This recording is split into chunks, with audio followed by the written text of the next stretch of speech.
6 games into the postseason, OKC hasn't lost a game, winning by an average about 17 a game. They used runs of 25-7 in the third quarter, 17-5 in the fourth to break open what had been a tight game. Now, in dissecting the loss, Lakers head coach J.J. Redick said, quote, "We didn't lose because of the refs. That's never the case," unquote. But he did have some thoughts on how that game was called.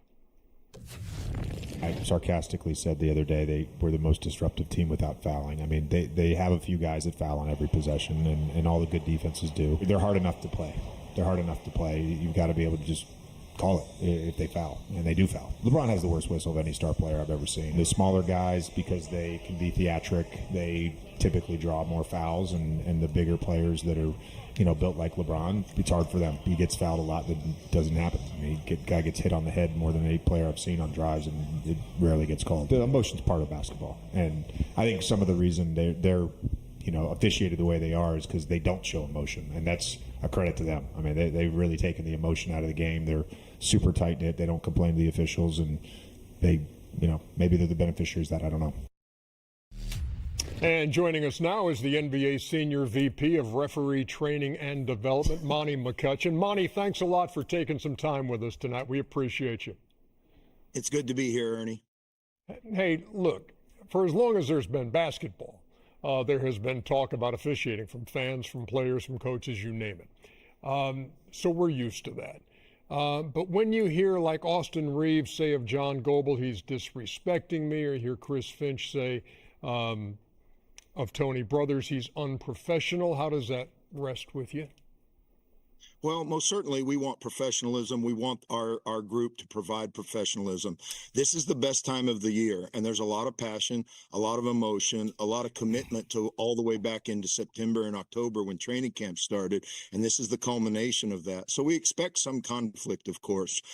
Strength is necessary in officials, most certainly, because you want a strong official on the road in a playoff game that can, exclude out all the outside noise to get to the standards of what we want applied. Do we make mistakes sometimes as officials in over exhibiting that strength? Yeah, I think we can own that part of it. Most certainly referees are not perfect at this time of the year, and part of any championship run is overcoming some of our imperfections as referees. I do think that there's a difference sometimes in our mistakes, and then in some instances what some occurrences happen is that rules are really nuanced, and as experts of rules, you have to apply some things that seem obvious to the world that actually are adjudicated properly but not well understood. And our job in management of the referees is to hold the referees accountable to unprofessional behavior and still allow them the strength it takes to do the work and stand up to all the passion that our league affords itself. Appreciate is SGA one of those guys, because he has a move that the public think is a push-off, but maybe it's not a push-off, maybe it is. Is he one of those guys that's very difficult to officiate? Well, we would start that list with you, I think, Shaq. Not that I ever made any mistakes with you. I could probably fill books up with my mistakes. I do think Shea and other players that are the game slows down for our best players, and all of you that work there were some of our best players in the history of our league, and you know that the game slows down for you. And as the game slows down, it allows you to push the envelope on the demarcation lines of legal and illegal and exposing illegal. And of course, there's always going to be some embellishment. It's worth noting that we use the word flop very generally. Most certainly in general talk, we use flop. But at the league office and for our stakeholders, we've separated flopping as a violation from embellishment. Now, we can sit until, the late hours of the night discussing whether one is a flop, secondary, theatrical, exaggerated movements is what we call a flop, or merely embellishment. And we've tried to give the league a distinction between that, but reasonable people could disagree between embellishment and flopping, and that's part of the work. I do think that certain players skirt that line and make it difficult and hard on referees to live between the demarcation line of legal, flopping, or embellishment. And most certainly we do our best from night to night to uphold standards, and we fail at that sometimes as referees, most certainly. Well, first of all, Monty, you got to shorten your damn answers. We only got a half an hour show, first and foremost.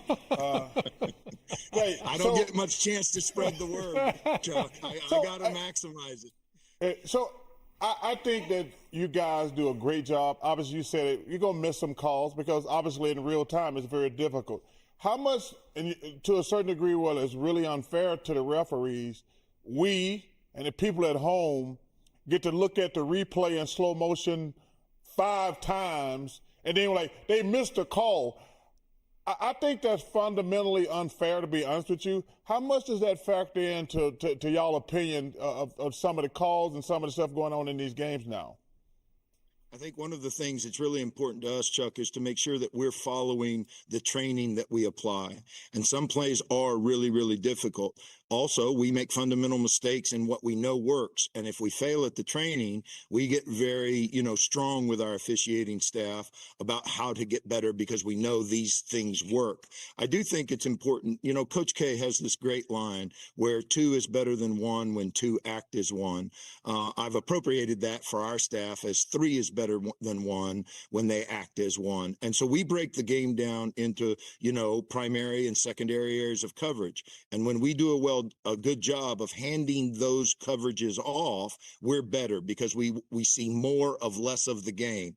If we try to ball watch like we do when we're, watching a game, then we're not as good. Most certainly we want to hold our referees accountable. There's a lot of effort that goes into the passion of a season, and we have to live up to the charge of that. But there are plays that are very difficult to see in real time. There's no doubt about that. Well, I do like that quote you just said, Monty, but Dean Smith had one. 1 is better than 2 if it's from Carolina.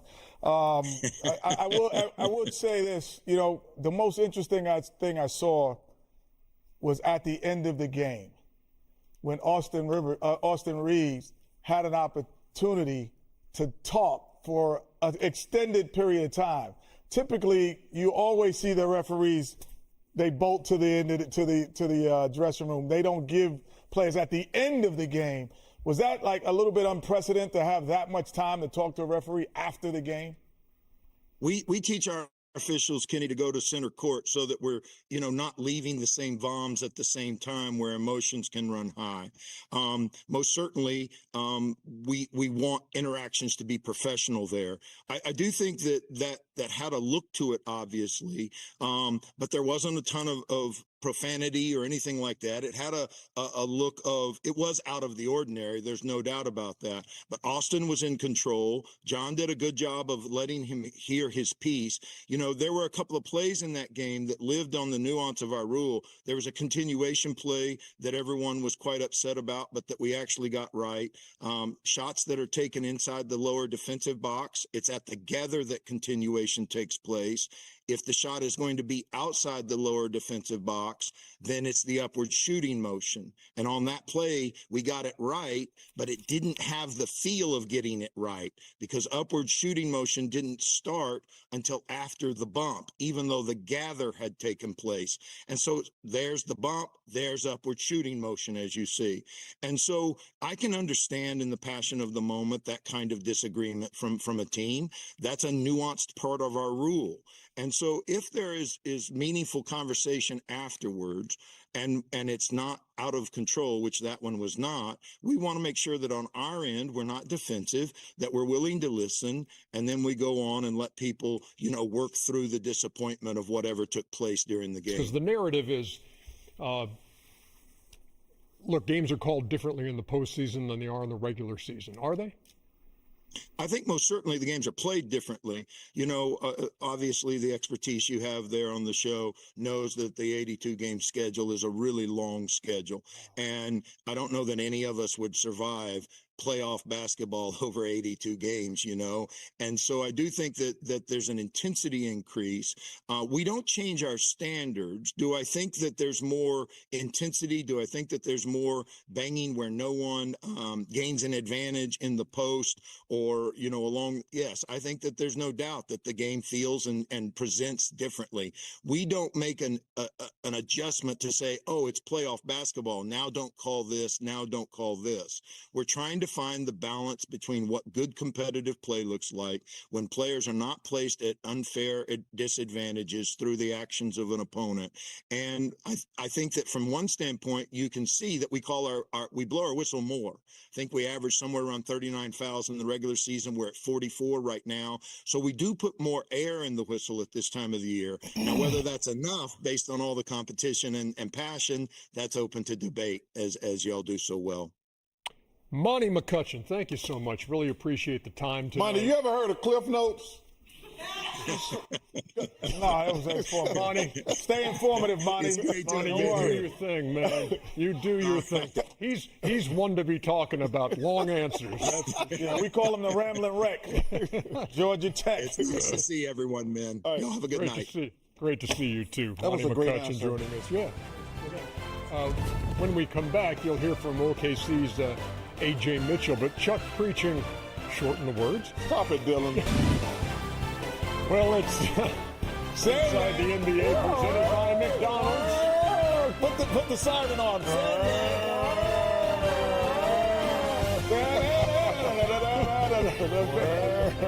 Come on, Chuck. They getting swept. Come on, babe. I think that's what that means, Kenny. Sandman. You gotta do the Sandman dance. Hey, I'm just getting a head start. We're going to be off another day next week. Is that happening tomorrow, too? Oh, in Philly? Oh, yeah.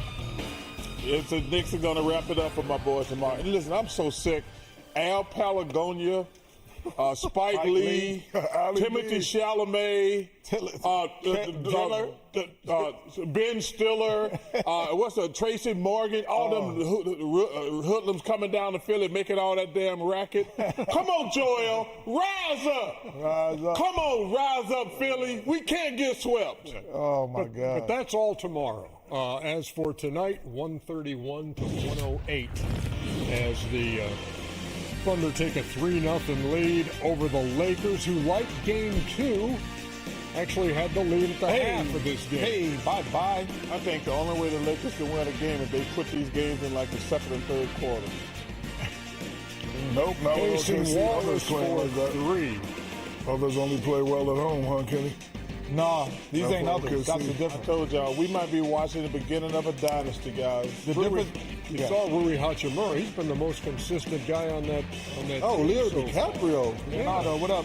Oh, good How's bad. that need, Leo? Dunk it. You know. I got to tell you something funny after we do this highlight. But the crazy thing about Oklahoma City, you call them the others. You know what I call them? Stars in waiting. Exactly. Like they have guys that are just waiting to be Sam stars. Presti, in some they place. must have the best. They don't have others. Sam Presti's, you know how much I love Masai Ujiri. Welcome back. But Sam Presti has taken over as the best GM, and they must have the best scouting staff in the damn world. If they get a top 4 pick tomorrow, No, it let is me tell you over. something. Hey, I'm not even gonna lie. I'm praying they win the lottery to stop tanking. That would be karma for OKC to win the lottery after all this tanking that went on. Wouldn't that be karma, Shaq? Yes, it would be. It's over, ladies and gentlemen. If they win the lottery tomorrow. A.J. Mitchell, how good was he tonight? A.J. Mitchell, man. 24, 4, and 10. Boy, oh, he's hunting. See, now everybody's going to be wanting to do a pregame interview. That's exactly right. Listen, I told you, those are stars in waiting. These guys, they are. Look at that pass. Good punch that. I mean, these guys. My son. Can get it. done. Yeah, Ernie, look at this, man. You know what I like about them, Chuck? Watch his three. They don't play well only because Shea is there or not there, or Jalen's there. They play well regardless. Well, because they just I just love the way they share the ball. Everybody, you always talk about it. They turned down a good shot for a great shot. Hey, so Chet Holmgren had 18 and 9 in that game. Man. And Chet has been kind enough to put the headset on from L.A. My pleasure.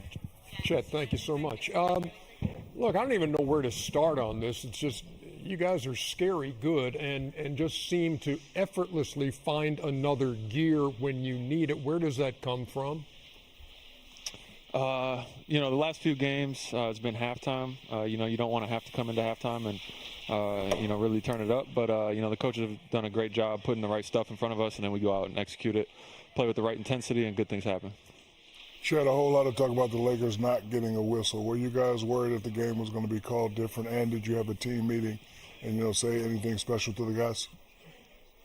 I feel like there's a good understanding, going on to the road up 2-0, you're not going to get anything favorable, but, the focus and the emphasis is on what we can control, going out there, getting our stuff in the game, executing our stuff. Focusing on the whistle is just taken away from that, so we try to do our stuff. Chet, Jalen hasn't played, and Shea didn't have great games the first 2 games. Don't you think it's time y'all move off of those guys and trade them? No, never that. Never hey, man, that. I just want to say, what are y'all practices like? Because these guys y'all have on the bench, I mean, it's incredible y'all bench depth. How are y'all practices when y'all the start unit against the guys on the bench? Yeah, I feel like the coaches do a good job of mixing it up. It's never, starting 5 or, we got a good mix, but. The most impressive thing isn't what happens in practice. It's kind of what happens around practice. Guys coming in before, after, all the way down the line. All 17 dudes come and get their work in. And it clearly shows out there, with how good all these dudes are. Chet, I call them, instead of, Shaq has a great line calling people others. I call them stars in waiting on you guys' team. Because, you look at Isaiah Joe. He was leading the team and scoring at one point when Shea was out at times. Then you have AJ coming in. Like, who is the guy on that next guy that you go, man, guys, he's good. He's the next one in waiting. It's hard to pick just one. I feel like we've seen it at different times every single game. Game 2, J-Mac played 17 minutes and had 18 points. Tonight we just watched AJ take over the fourth quarter like that. We saw Zay come in and, stretch the lead at 3-4 threes there in the second half. It really could be anybody. It's hard to pick. It just kind of depends on, whose number is called that night, but we know everybody's ready. Jeez, 17. Chet Holmgren, nice going. You guys are a win away from another sweep after knocking off Phoenix that way. 131-108 your final. Appreciate your time, man. Yes, sir. Thanks. My pleasure to be here. Job going. Did you see that little flex he used on us? What's that? He says, "No, we got 17 players." like what? That's a big number, because normally, obviously, it's 12 players on a team. I mean, this guy said we got 17 players. I'm like, that's a nice little flex. But the honest thing is, like, when I'm looking at them play, I'm like, okay, well, what would you do, and what would be the game plan going in to guard them and to stop them from being so potent offensively? Because defensively, they could shut your water off at times. Maybe not the whole game, but they can throw possessions. Now, how do we shut their water off? And I'm not really sure, because you can't double Shea. Hey, remember that? What's that little kid thing when my man got his hands all over the place? No, wait. It's another hole. It is beautiful to watch. Yeah. Like, you talk about AJ. Joe was a spectacular this year. Cason Wallace. Like, they're missing. Jared McCain. Think about this. Jared McCain. Like, my 76ers traded him. I'm like, wait, listen. He was almost rookie of the year. I was like, I wouldn't trade him out of Philly, but, man, it is beautiful to watch. Turnovers by the Lakers just huge in this game. Well, again, the turnovers, we lower number, but they still scored 30 points off those turnovers. I think we had 5 of them in the third. I think all of them actually led to them getting fast break transition baskets. I don't know what they ended up being, but I know at one point they were 11 of 17 from 3 in the second half. You're not getting stops; it's harder to score. But again, the MVP is 18, 22, 7 of 20 tonight, and they've kicked our ass 3 straight games. They're an incredible basketball team. Yeah, that's a telling line too on SGA, who has not had an SGA game in this series. One thing I love about OKC is you can tell they're together, and kudos to the superstar SGA for keeping his guys involved. You see after every post-game interview, he brings the team up, and they're just together. When a team is together like that, everything they do is in unison. I was sitting there in the back and just seeing how hard they play defense. Everybody's up on the bench. They're having a great time. They are going to be tough to beat, but I think the Lakers just don't have enough. They shot 55% from 3 in the first half. Second half, they shot 30%. But, listen, when you're going against a team that does everything right, you just have to outplay them and break their will. And the Lakers have not been able to do that. 33-20 in the third quarter, 41-29 in the fourth quarter, and they win it going away. Oh, wait, I don't think we've seen anything we didn't expect.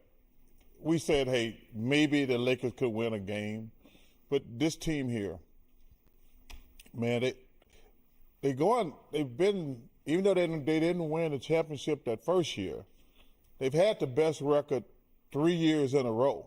Number one seed in the West, 3 years. Yes, I mean, so they have been, and now their confidence is through the roof. And, I give Shea credit because the one thing as a superstar you have to do, two people have the most control of a team. The best player and the coach. It's up to the best player to give those guys confidence. It also is important for the coach to give them the freedom to do their thing. So Coach Daniel, is that your name? Dagnall and Shea, man, they do a good job. I love the way they do their interviews together, but when you're a star, you have to give those guys air. Because when you're a star, you get all the credit, but you also get all the blame. People never think about that. But Shea empowers those guys, and then coach is giving them. So, man, it's fun to watch them. Last 20 years. We years. get the Cowboy boots ready. We're going to OKC. Last 20 years, the number one overall seed, as Oklahoma City is this year. How many times has the number one overall seed gone on to win the NBA title in the last 20 years? 3. 7. 6. 8. 8 times in the last 20 years, and now Oklahoma City trying to repeat. You know what I told you? I said, hey, so I get these shot sheets every time, hear the highlights. Apparently our logger, and we have great loggers, is not a big Hollywood guy. Hey. Because it said LeBron James hits 3, Matt Damon reacts. I think that was DiCaprio. Leonardo DiCaprio. Oh, man. There you go. I'm glad I didn't read that. It's even better in slow motion. Very effective, very artsy. When we come back, Look up Sandman. Cade Cunningham and the Pistons up 2-0 That's a bad man right there. over James Harden and the Cavs. Right off the bat, Harden knocking down a 3. I think Cleveland got to get in their offense a lot quicker. They go up against the shot clock too much. Okay, damn. Evan Mobley all over Isaiah Stewart. This is going to be a heck of a series. Come back push here, him off. sir. Over here. Mitchell had himself a 35-point, 10-rebound day, and then there's Mobley over Stewart again. Damn, Sean Kemp. 64-48 at the half. Sean Kemp would have dunked that one Cleveland. backwards. But, man, Detroit went 33-19 on him in the third quarter and made this a game. Oh, hey, listen. That Duncan Robinson can flat out shoot that thing. Give me that Come on, turnover. take care of the ball, Cavs. Damn. Too big, too strong, too good. Cunningham and 1 3-point play tied the game at 74. Neither one of these teams take care of the basketball. Cleveland was up 2 going to the fourth. Donovan Mitchell there. And then Cade Cunningham. Oh, my God. Watch out, little Cade guy. Cunningham, Watch out, little guy. He got to get some more help. And in a 3-point game, look at Got the help right catch there. and What you shoot talking by about? Duncan Robinson. Tied at 104. But that was his second Huge turnover. play by Max Strus. That was his Cade's second turnover, one out of bounds underneath, and then that one, which is uncharacteristic. This ain't no turnover. I'm going to get to the rim. Yeah, he had 3 turnovers. okay. James That's all Harden James possible right there, time. Oh, James Harden came up big today. Another answer from no, come on, Cunningham. Cade. 1-point game. You do that? Watch the beard. That's that Houston 9 James points right in the there. fourth quarter out of his 19 in the game. 113-109 at that point. Still a 4-point shot. I didn't like that shot right there. And the Cleveland Cavaliers hold serve in their gym. Like they're 5-0 at home in these playoffs and 0-5 on the road. They're going to have to win one of these trophies. They're going to win the series. You are absolutely correct. 116. That was a great basketball game. I watched that whole game today. Hey, that away. Isn't that your What a job? flex No, that- I don't what a normally flex sit there and that watch. was. I don't watch the entire game all the time, but I did job. today. No. Get paid to talk about basketball. 16 turnovers for 27 points by the Detroit. To your point, and neither of these teams really taking care of the ball. And it's killed Cleveland the entire playoffs, especially on the road. They got to solve that, and Detroit gave it away. It was a tie game, and I think they turned over 3 straight times. Cade did. Yeah, 3 straight times, but it was a good game. But I'm still waiting on Mobley and Allen. And I tell you what, I'm going to give this guy, and Kenny said this when we were talking about the Cavaliers earlier, Dennis Schroeder has been great. He's a little Energizer Bunny. I saw him getting on people on the bench. Like, it's fun to watch. But I think this is a 7-game series. We have looked at James Harden, and we have looked at the turnovers and assists and how close those are. And today, 3 turnovers, very acceptable, and just big buckets down the stretch. Yeah, but James will always be remembered. Hall of Fame caliber player. He will always be remembered for his scoring and his shooting. And he had a really nice game today. Down the stretch, he had 3 timely buckets, especially that 3 where he thought he got fouled. He played well. I'm happy for him. Now the question is, can you continue to do it and you continue to go up from here? Because over the past years, we'll see 1 good game and then we'll see 4 or 5 bad games. So definitely got to win next one at home. Definitely got to start winning on the road. He was bought there for a championship, not to make him better or go to the Eastern Conference Finals. When that trade was made, we realized that the backcourt was super dynamic because they were already dynamic. But when you add James Harden, now we become super dynamic. So he really hasn't had a great game, but today was a good game, and hopefully this jumpstarts him to do what we expect him to do. You got the final word on this as we head to Game 4, 2-1. If you're Detroit, you still could be encouraged. Reed came in and played exceptional. He really dominated in the limited minutes. Maybe he'll extend his minutes because he maybe have an advantage against Mobley and Allen, that running the floor and creating opportunities. And Cade will not turn the basketball over 3 times down the stretch. He had 8 today. Yeah, he had a triple-double, but also had 8 turnovers. Yeah, he could have had a quadruple-double, but he would not. he will not have 8 turnovers in Game 4. So my Twin Towers are going to step up in Game 4. Mobley and Allen. I'm guaranteeing it. Allen had 18 today. Yeah, I need 18 and 15. I need both. And not 18 and 4. I do. You're right. You can't have. And Mobley had 1 rebound. Monday in Game 3. That can't happen. Nothing falls anymore when he says guarantee. Monday in Cleveland. There you go, Sam Elliott. Tell me, Ashley Barbie, she always texts in. No, I have no idea. Shout out to the great Sam Shepard. There we go. Man. Who can remember? Just a regular old John Wayne out here, buddy. Look at Shaq riding very much. Hey, baby. That's got to be, baby.